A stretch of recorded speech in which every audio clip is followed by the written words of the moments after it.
Oggi sono andato a recuperare questo pacco e anche un altro po' di robetta. Unboxiamolo ora. Senza forbice o coltello sarà un po' difficile aprire tutto quanto, quindi aspettate un attimo. E voilà! Ci sono stato parecchio dietro a questo oggetto che adesso vedrete. Uno strumento che mi aiuterà ancora di più nel mio lavoro di fare video. Finché è arrivato il momento giusto per prenderlo. Ma qui forse non serve nemmeno la forbice.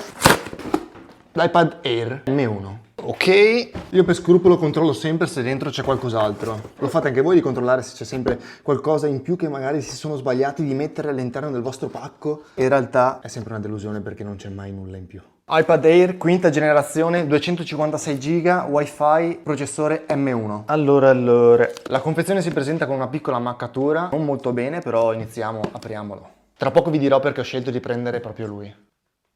Ora mettiamo una musica bella potente, facciamo esplodere questo unboxing. So che non volete questa cosa. So che volete uno spellicolamento nudo e crudo.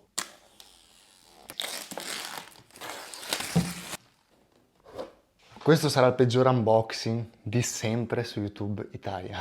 Solleviamo l'iPad. Si presenta nella sua pellicola protettiva. È bello leggero comunque. Infatti dal nome iPad Air. Veramente molto ma molto leggero. Wow, è leggerissimo. Non me l'aspettavo così leggero onestamente. Spellicoliamo. No, forse ho sbagliato qualcosa.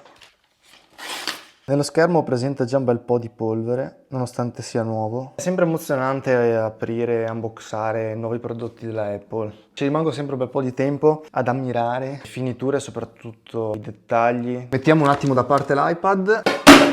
Ma che è accaduto? La confezione è quella classica, libretto delle istruzioni, cavetto e caricatore. Alla fine il caricabatterie è sempre da 20 watt come quello dell'iPhone. Pensavo fosse un po' più grande in realtà, invece è sempre lo stesso. Ho preso l'iPad Air del 2022 perché l'ho trovato a una buonissima offerta col Prime Day. Stavo valutando un po' questo modello, quello nuovo e i vecchi iPad Pro perché quelli nuovi sono proprio inaccessibili, cioè hanno prezzi esorbitanti. In particolar modo questo qui l'ho trovato a un prezzo assurdo, minimo storico di sempre, nuovo, quindi ne ho approfittato. Feeling iniziale da paura direi, è veramente leggerissimo. Questa è la caratteristica principale per cui ho scelto di prendermi un iPad da affiancare al mio MacBook, la leggerezza e la portabilità. Iniziamo dal case, un normalissimo case da 10 euro. Plastica classica, l'importante è che faccia il suo dovere, quindi proteggere l'iPad, non chiedo nulla di più. Il retro è in plastica più dura, il davanti è la classica chiusura magnetica che permette anche di posizionare l'iPad su varie inclinazioni.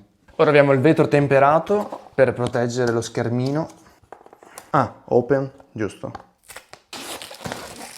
Qui c'è il vetro insieme a tutti gli accessori per l'installazione. Ora veniamo all'Apple Pencil, ovviamente tarocca. Questa dovrebbe avere anche l'attacco magnetico, così si attacca come quella originale nel lato dell'iPad. Si può utilizzare per 10 ore consecutive. Teoricamente dovrebbe essere un discreto prodotto per qualità-prezzo. Opla! All'interno c'è la penna, delle punte di ricambio. Qui c'è il cavo di ricarica, librettino di istruzioni, lato di ricarica. Tappino per chiudere la porta di ricarica. Viene fuori così.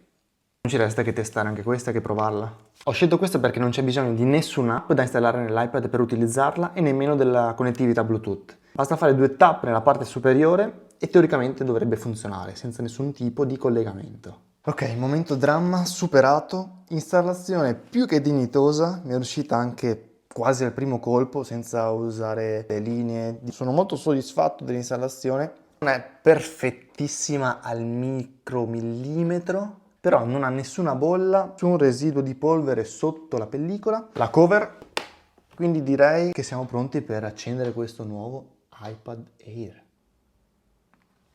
Ora procederò con l'attivazione, ve la risparmio e noi ci vediamo dopo e vi dirò perché ho acquistato questo dispositivo e perché mi aiuterà tantissimo, soprattutto nei progetti futuri.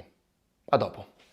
Il motivo principale per cui l'ho preso è la portabilità. Essendo già un possessore di un MacBook Pro da 13 pollici, cercavo qualcosa di ancora più piccolo e più leggero, ma allo stesso tempo potente. Di fatto questo giocattolino monta lo stesso processore nel mio computer, l'M1, quindi di potenza ce n'è a sufficienza per editare quasi qualsiasi cosa. Ma ovviamente qualcuno potrebbe dirmi, un iPad non è la stessa cosa di un MacBook. Gli do pienamente ragione, perché di fatto ha molte più limitazioni rispetto a un computer. Ne sono consapevolissimo di questa cosa, ma ciò che ricerco da lui è stoccare il materiale che magari sono in mezzo al nulla, nel mezzo di una bellissima avventura in cui non mi devo preoccupare del peso dello zaino perché ho questo aggeggio e non un computer più pesante, soprattutto durante le mie avventure, quando non ho la possibilità di riempire troppo lo zaino, ho veramente pochissimo spazio nel mio zaino, non posso aggiungere troppo peso o altro, anche perché viaggerò sempre di più, soprattutto in aereo, solo con lo zaino.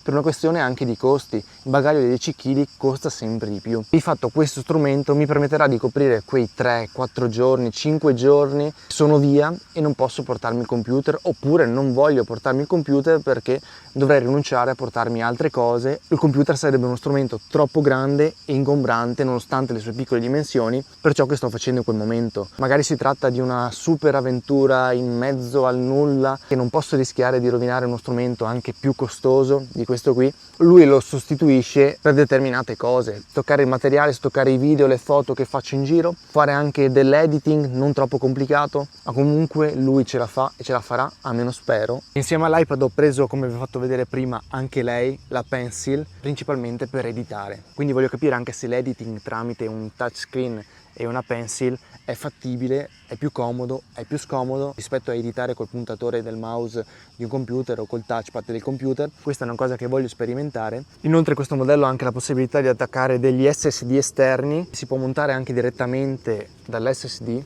senza passarsi file, video. Anche questa è una cosa molto positiva, che magari riempirò la memoria di 256 GB, anche se non credo, potrò comunque spostarmi tutto il materiale da un'altra parte, o anche per avere 2 o 3 copie dello stesso materiale, cosa che vi consiglio assolutamente per esperienza personale.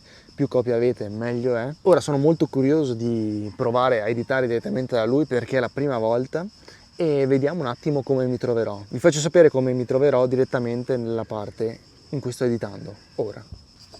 Dopo un'ora di editing vi posso già dare le mie prime impressioni. Questo iPad può sostituire un computer o un Mac? La risposta è no. Non è la stessa cosa editare da un computer o da un iPad. L'esperienza di montaggio video da un computer e da un iPad è completamente diversa. Nel computer è molto più completa e più precisa. Però devo dire, la cosa che mi sta piacendo di più è la penna, perché nonostante non sia l'originale, ha veramente un bel feeling con lo schermo, con le clip, e anche molto precisa. Più si fa esperienza con qualcosa, più impari a utilizzarlo meglio, più ti velocizzi, come qualsiasi cosa. Alla fine è questione di esperienza e di provare e riprovare. Diciamo che montare da iPad non può diventare la soluzione principale per montare video, a meno che tu non abbia già un iPad, hai solo quello, quindi magari inizialmente ti adatti, ma se hai già un Mac e ti vuoi prendere un iPad per montare video, per semplificarti tutto il processo, non lo fare, perché dal Mac monterai meglio, è più fluido, hai lo schermo più grande, è tutto più completo, immediato anche. Detto ciò, questo video si può concludere qui, spero ti sia piaciuto e ci vediamo in un prossimo nuovo video. Ciao! Prima o poi la romperò questa fotocamera.